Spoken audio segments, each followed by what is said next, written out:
Vamos a comenzar con la segunda parte de los huesos de la cara. Y en esta segunda parte vamos a ver del cornete inferior.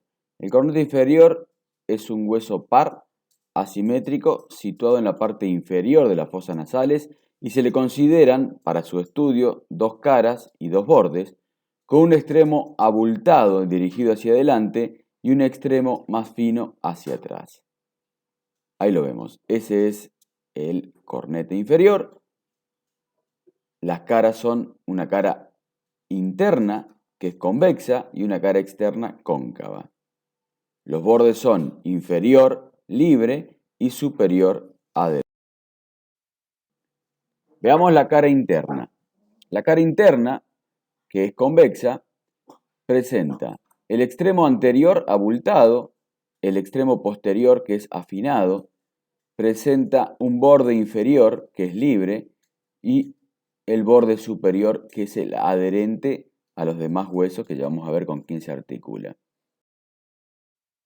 La cara externa, que es cóncava, con su borde superior adherente, vamos a ver que presenta una superficie articular para la cresta turbinal inferior del maxilar superior, presenta una apófisis lagrimal, junto con el maxilar superior y el unguis, forman el conducto lacrimonasal, presenta una apófisis triangular o maxilar.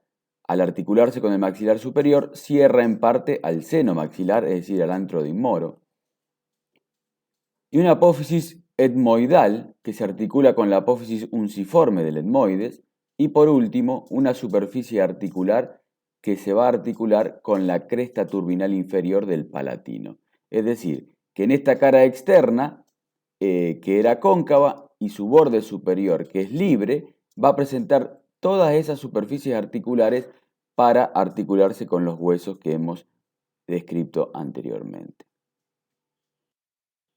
Veamos anatomía en imágenes, donde se va a ver el cornete inferior en una radiografía.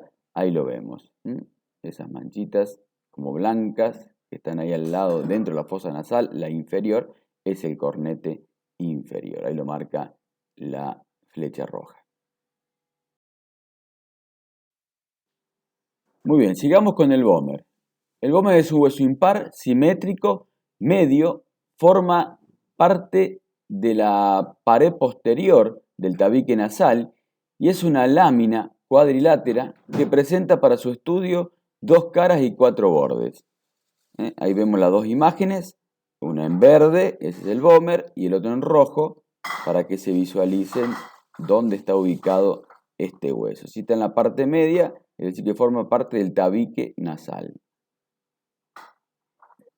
Las caras son laterales y los bordes son posterior, anterosuperior, inferior y superior.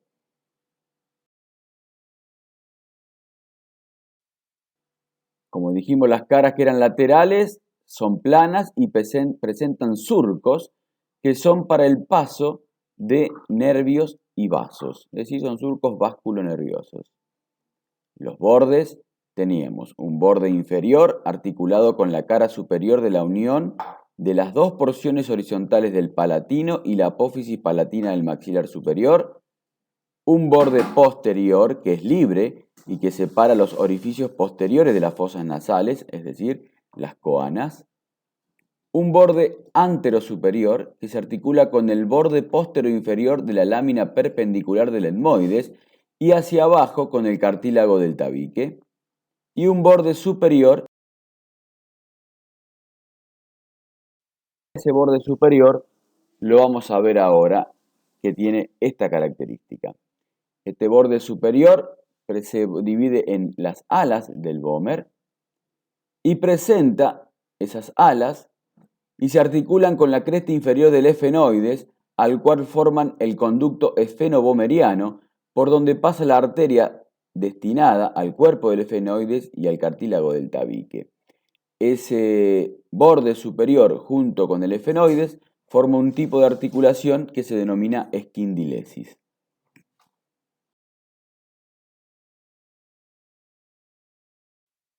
ahí vemos en una imagen con la articulación de los diferentes huesos, ahí vemos el vomer en verde y cómo se articulan con los diferentes bordes.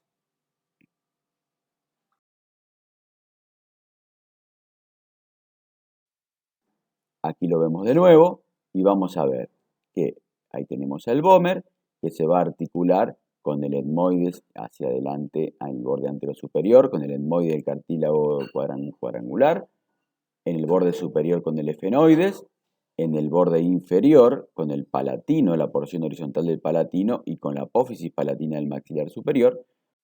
Atrás, bueno, hacia atrás era libre. Veamos anatomía en imágenes. Ahí vamos a ver el vomer. ¿Cuál sería? Es el que está en el medio. Ese es el vomer, el que separa las fosas nasales y el tabique nasal. Forma parte del tabique nasal. Veamos el maxilar inferior. Es un hueso impar, simétrico, medio, situado en la parte inferior de la cara, que para su estudio se lo dividen en dos partes o porciones, y que son el cuerpo y las ramas ascendentes. El cuerpo del maxilar inferior, o parte central, tiene forma de herradura abierta hacia atrás, presentando dos caras y dos bordes. Las caras son anterior y posterior, y los bordes son superior e inferior. La cara anterior, que es convexa. En la parte media presenta la sutura o sínfisis mentoniana y hacia abajo la eminencia mentoniana. A la altura del segundo premolar, hacia abajo se encuentra el agujero mentoniano, donde pasan vasos y nervios del mismo nombre. Luego presenta una línea oblicua externa, donde se van a insertar diferentes músculos que son el cuadrado del mentón, el triangular de los labios y el cutáneo del cuello, en esa línea oblicua externa. La posterior es cóncava y presenta las apófisis geni inferior, donde se insertan los músculos genioideo, y las apófisis geni superior, donde se inserta el músculo geniogloso. Hacia los lados presenta la línea oblicua interna o miloioidea, porque en esa línea se va a insertar el músculo miloioideo. Hacia abajo de esa línea se encuentra la fosa submaxilar para la glándula submaxilar y por encima la fosa sublingual para la glándula sublingual. Los bordes de ese cuerpo presenta un borde superior que es alveolar, donde se van a articular con los huesos, con los dientes, y el borde inferior es redondeado y presenta a cada lado en la línea media una fosita que se denomina fosita digástrica, que es para los vientres anteriores del digástrico, es decir, un músculo digástrico que viene desde la apófisis mastoides hasta el maxilar inferior, en esa fosita digástrica.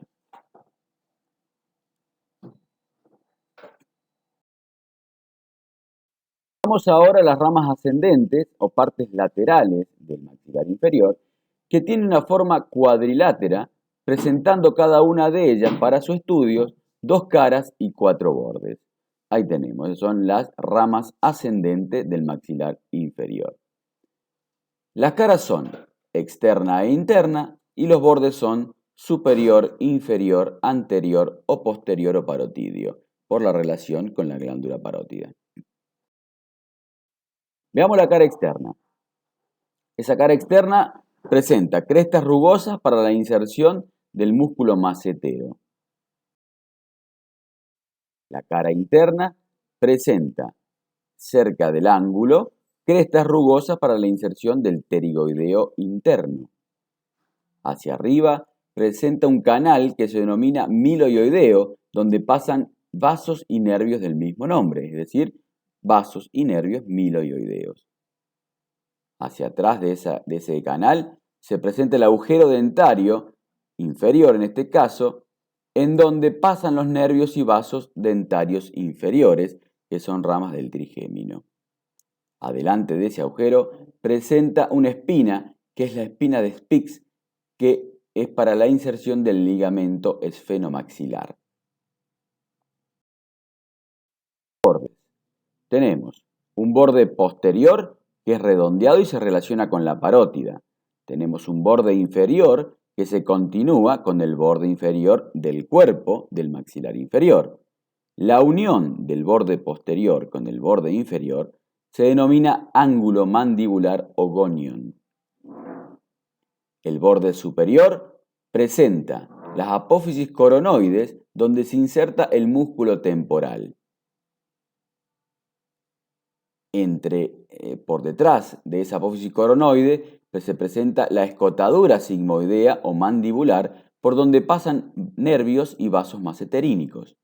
Y por detrás se encuentra el cóndilo del maxilar inferior, que es una cabeza de esfera alargada en sentido transversal que se articula con la cavidad glenoidea del temporal para formar la articulación temporomaxilar. Ese cóndilo presenta, aparte de una cabeza, un cuello.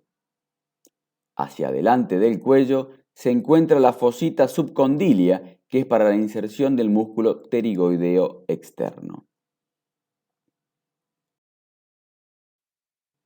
Por último, el borde anterior presenta una bifurcación hacia abajo para formar el canal o espacio retromolar.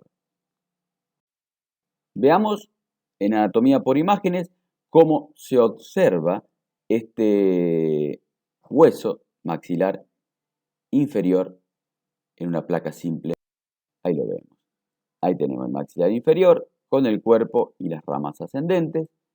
En esta otra imagen podemos ver el borde inferior, el borde posterior, el gonion, que era el ángulo en la unión de los bordes, y la apófisis coronoide, el cóndilo del maxilar y entre ambos la escotadura sigmoidea o mandibular. Muy bien, y de esta manera hemos terminado entonces con todos los huesos de la cara. Muchas gracias por su atención.